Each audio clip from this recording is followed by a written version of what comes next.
What's Good Podcast. Hey everyone, this is your girl Brianna Javon with What's Good Podcast Season 3.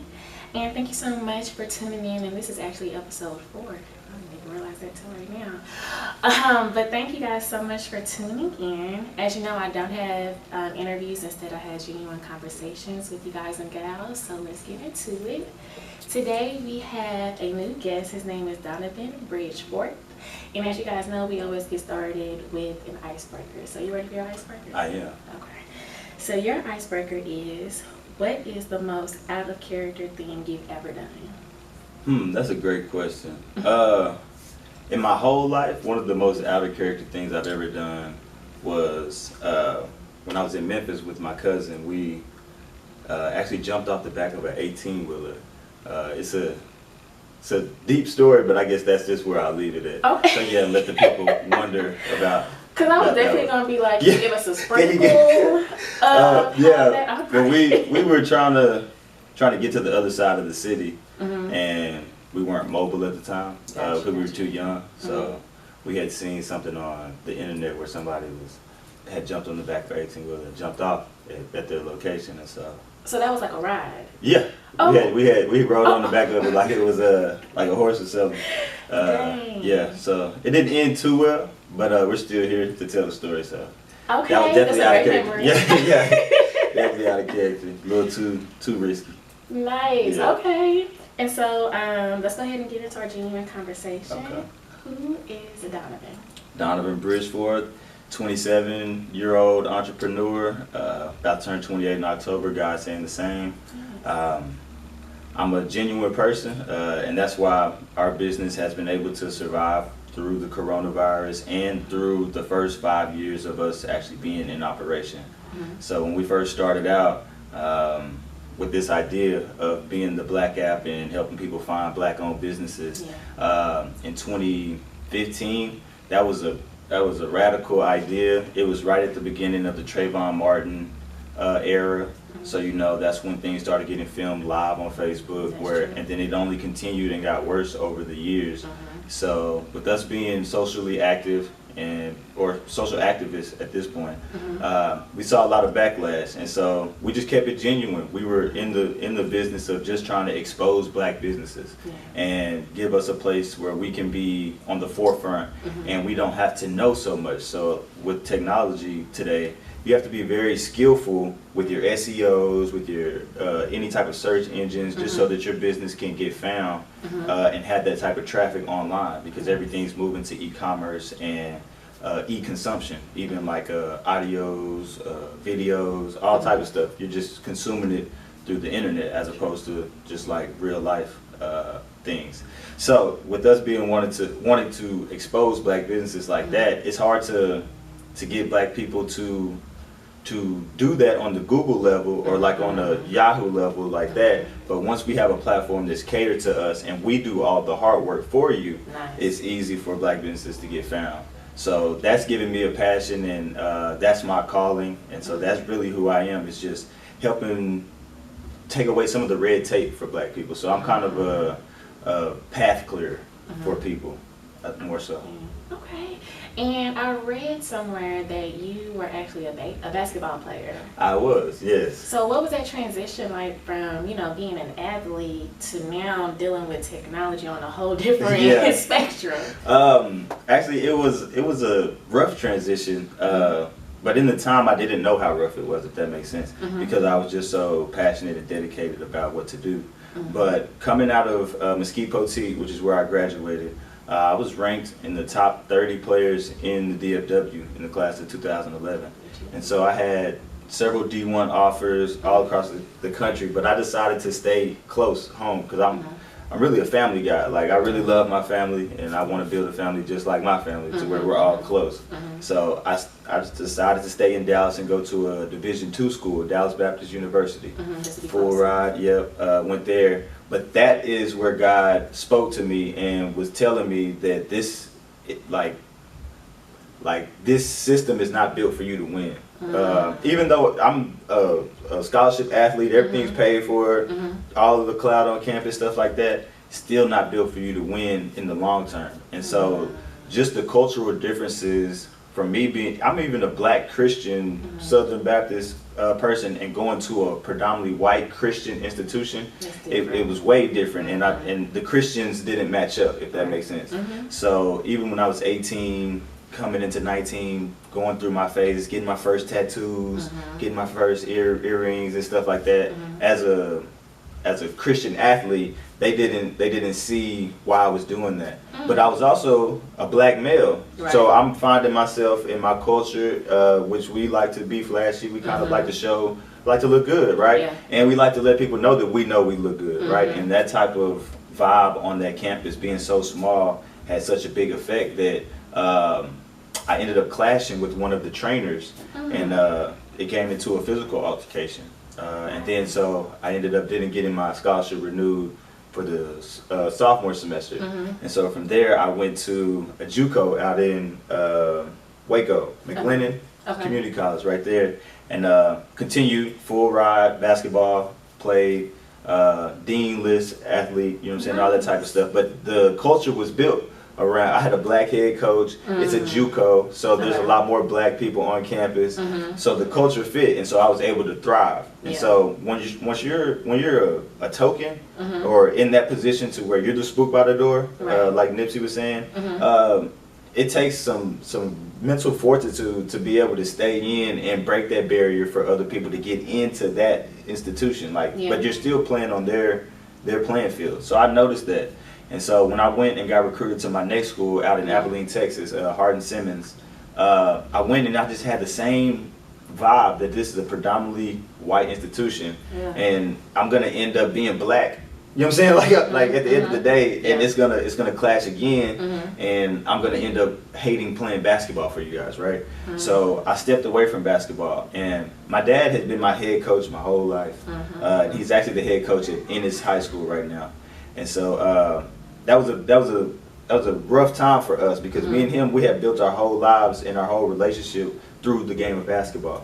So me deciding to step away, it was kind of like I was stepping away from everything he's taught me, and now I'm stepping out on my own understanding, which as a parent, you don't never want your kids to step out on their own understanding, right? That's what I was going to ask you. What was that conversation like? Because we always want to please our parents. Right. Like, I know I'm a very family person, and so if anything don't go that way, they looking at me like, Brie, you tripping. Yeah. So what was that like with your father? Man, it was definitely that type of situation where he was like, man, you're tripping. Like, don't let these white folks get you out of what you do best. Like, you know who you are. You know you should stay in tune with your player.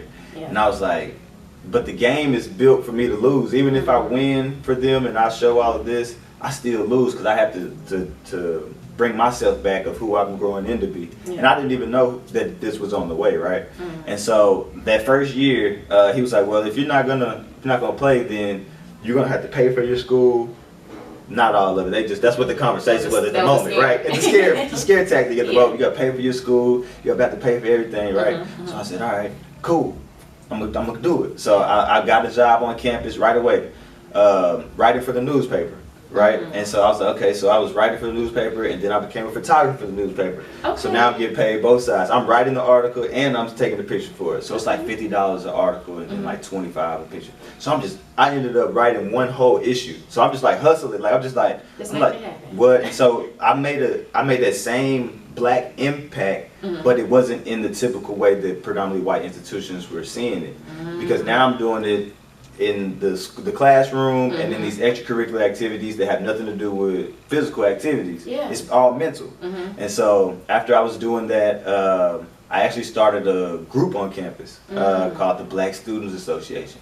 And so that was the very inceptions of the BLK App.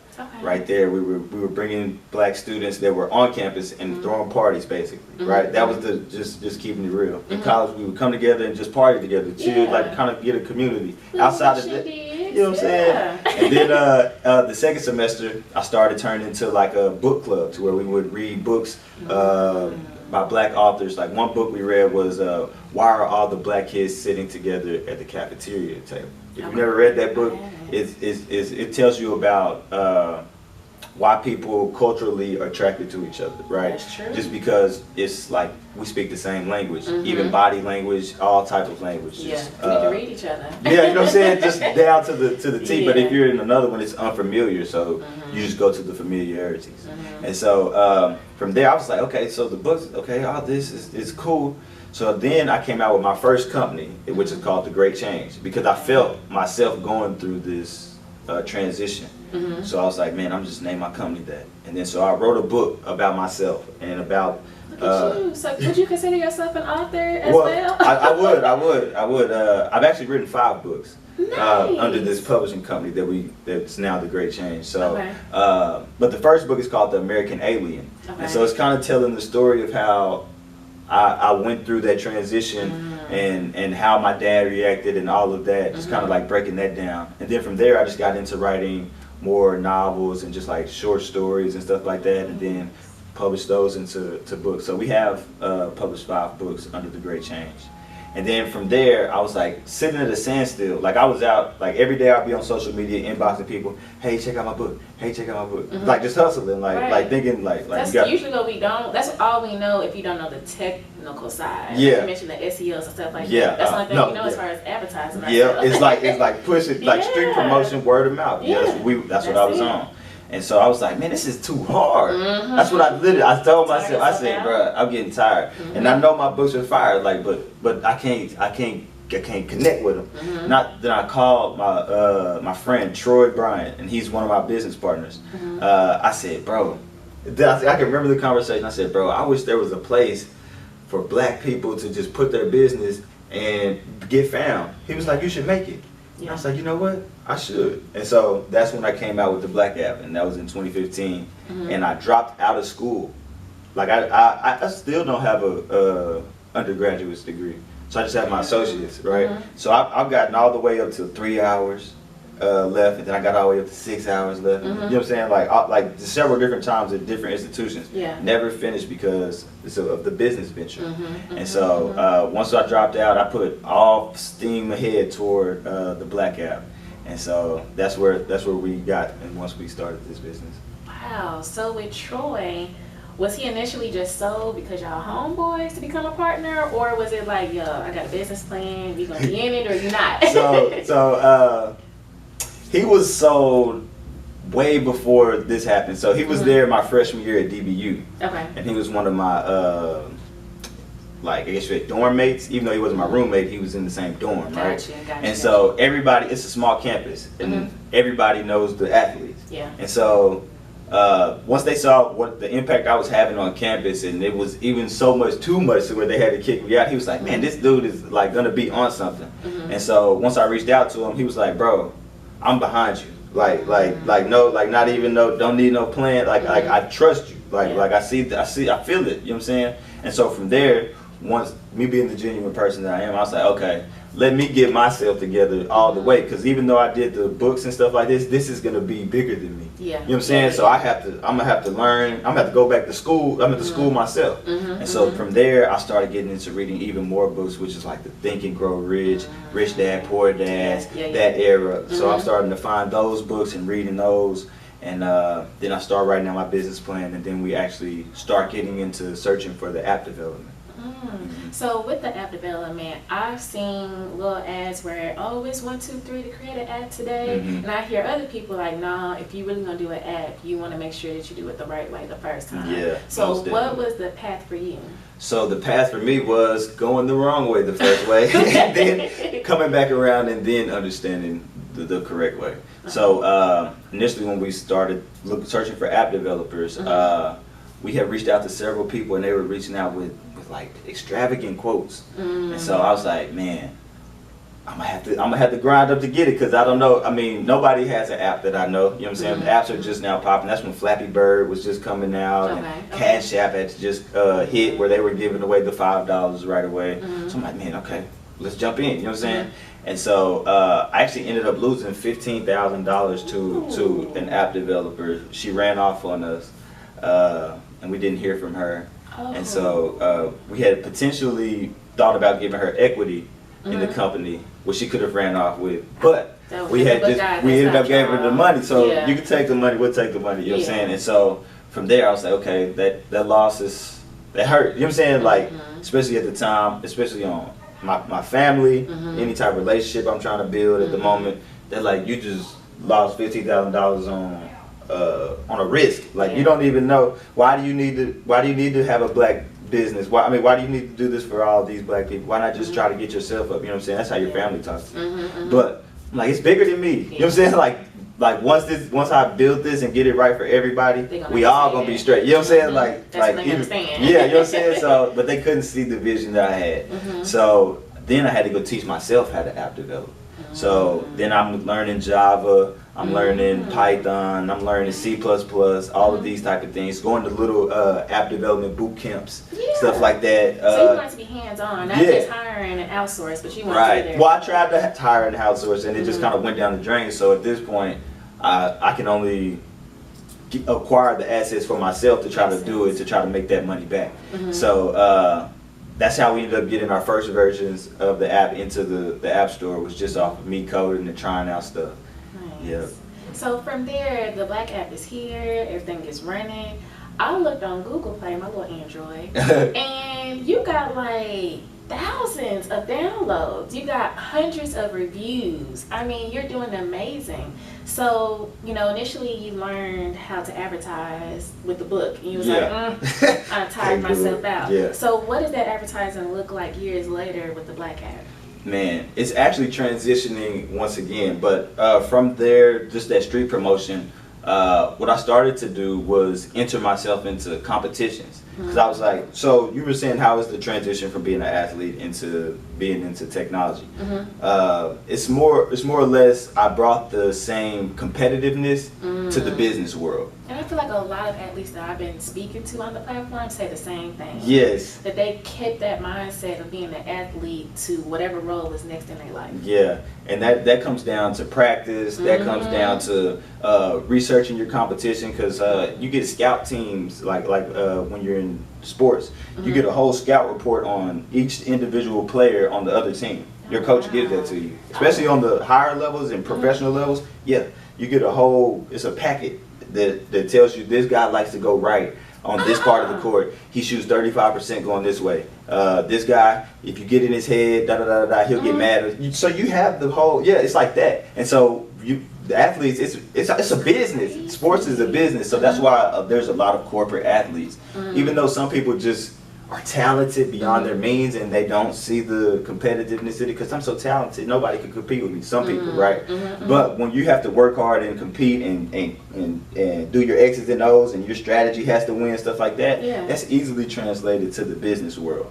And so that's what we try to tell a lot of young black men is like, man, if you really want to compete and you really want to see yourself grow, get in a business, start a business, and find your competition. And then beat them. You know what I'm saying? Simple. like seriously. So as we continue to market with that, just doing word of mouth, what I saw is once we entered those competitions and I started doing hackathons, 24-hour hackathons, with like the Battle of the Brains down at South by Southwest. Went down there. We the first year I competed, we made it to the finals, but we didn't place. And so the second year we actually won third, and we won $10,000. Nice. Yes. So you got that money back from over. Yeah, you hear me, right? So doing that has allowed us to like get our name out there and connect with other people in the industry, so that they can put us on platforms that matter in the industry. So one of the people that we connected with is Angel Rich. I read about that. Yeah, and so she was on Breakfast Club right around the same time that Diddy and Jay-Z tried to come out with the app that's similar to what we do, even though they've never even published their app. Yeah, because they stopped in mid-transition. Yeah, and so she actually went on Breakfast Club and shouted us out and was saying that we already have the Black app and Diddy and them should just invest in what you guys are doing. And so once that happened, we were able to touch I think 500,000 people just through her one podcast with them. And so we've been able to turn that around and tap in with her and see how she did her marketing, because she did something like, because she has an app as well, and she did something like 200,000 downloads in the first week. And that's how she got on Forbes and got on Breakfast Club and all that stuff, because she just knew the game. And so soaking up game from her and seeing where to place ads, what they look like, kind of just mimicking her in a way, has allowed us to help.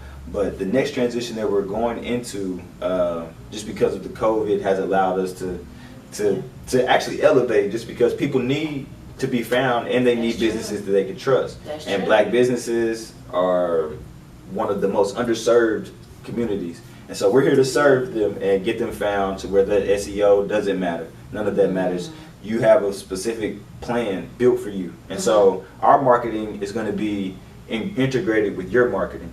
So when you sign, when you sign up on the app, we'll be handling your SEOs on other platforms, as well as you'll be on our platform as one of the top businesses, or being able to be found very easily. But let's say that you're still trying to tap into the other money that's out there. There's white money, Mexican money, Asian money, Cuban money, and we want all of it. That's true. We need it in our community and then circulate it in our community. So we still have to attract it. So, but we'll do the hard work for the business owners, because a lot of people get discouraged. And right now, you could easily get discouraged. This is COVID-19, quarantine. You never know what's going to happen. So people are very discouraged right now, and we're here just to let them know that we're here for you, like to support Black businesses and do the hard work for you.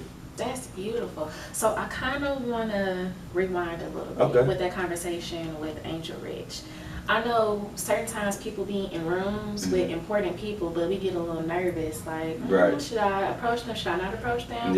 What made you actually approach her and then start that conversation about your business? Or just a friendly conversation? Well, I had saw that she had recently been written on Forbes before she had came to one of the hackathons. And so I was actually representing Paul Quinn College at the hackathon, and so she went to a HBCU as well, Hampton University. So it was a very, like, in the HBCU realm, it's very friendly. It's very kickback-ish. I tell you, it's very kickback-ish, cookout vibes, right? So it felt like it was like I already knew her because we were in the same HBCU facility. So even though she was still Forbes, all that stuff, I was like, okay. And I was trying to tell my teammates who I was like, hey, do y'all know who that is? I was like, man. Good. And they were your homework. I was like, do y'all know who that is? They were like, nah. I was like, man, let me show you. I went over there and talked to her, and she had photographers and stuff with her and stuff, so we got to get pictures and stuff. And she was very friendly, so I was just ambitious. I was like, man, this is a once in a lifetime moment. Let me try. You know what I'm saying? And I've done all of this. I gave up everything with sports for this. Like, I better not be scared. Like, in a way, I feel like you're my competition to her. So walk right up to him, see how far I'm lacking. You know what I'm saying? Or see if I can win. You know what I'm saying? Whatever it is. So I just stepped into it with like a game time mindset. So even though you have butterflies before big games, you don't want to miss the game, do you? So that's what I push yourself out there. Right. Yeah, that's how I feel. Like, you gotta take that shot. And I feel, and that's the whole reason why I asked that question, is because it came back to you tenfold. Yes. That she was able to, promote you on the Breakfast Club. Yeah. Like you mentioned, you got 500,000 followers from that started seeing what the Black App was. And so I just want to put that out there for the audience. You can be in a room with people, but don't be afraid to network. Please don't. Man, rub the shoulder, bump them, make them look at you. You know what I'm saying? If anything, just take up space. You know what I'm saying? A lot of people are humble, and that can only get you so far. You know what I'm saying? And humility is more so for yourself. But when you're in business, and especially in a capitalistic society, you have to capitalize on every single moment that you can. And you can't quantify your opportunity cost. So that's like what you could be doing other than what you're doing. So like, if I'm just sitting here and somebody walks by and I'm like, dang, that was them. You can't quantify what you just missed. So so I can't tell you how much money you missed out on, or what connections you missed out on. Only God would be able to tell you that. But I want to let you know that it could be infinite, because it could be tenfold, it could be 20-fold. I don't know, but you can't quantify that opportunity cost that you'll miss. So I just don't want people to miss their opportunities. Love it. All right, so let's go ahead and fast forward back to the Black App. I do want to know what that process looks like as far as consultations, how the businesses can find you, and how can they sign up to be on the Black App? What does that look like? So right now we're available in Google Play, Apple App Store. just earlier this week, we were actually ranked in the top 25 business apps on the App Store. And so that's just a testament to our community. They want to see us succeed now. Right now, Black people are rooting for Black people, and that's something that's never happened in the world, like in the history of Black people. So it's something all new. So I'm honored to be a part of the movement and being elevated from my community. And so once you go and find us on there, or you can go to our website, www.theofficialblackapp.com, and sign up. We have 4 packages. We have the bronze package, where you can sign up and we'll send out 3 app blasts for you. So that's the app wide. So we have 75,000 downloads this year. So that's, and I think we're on like close to 40,000 devices. So that's a little bit better than Facebook, because this is like virtual real estate. They have to see you. Like if I have my app on your phone, when that notification comes, your phone is gonna buzz. You know what I'm saying? It's gonna come down. And so if I'm promoting the business, that's like putting you on Front Street. That's like a billboard dropping down in front of a car instead of sitting over here. It's like flashing right here. So it's like prime marketing for businesses. So the bronze package gets 3 of those, and then they increase as you go up. The silver package, the best part about that is that you get business analytics and you get social media promotion. So on our Instagram, we have 10,000 followers, and we have about 30,000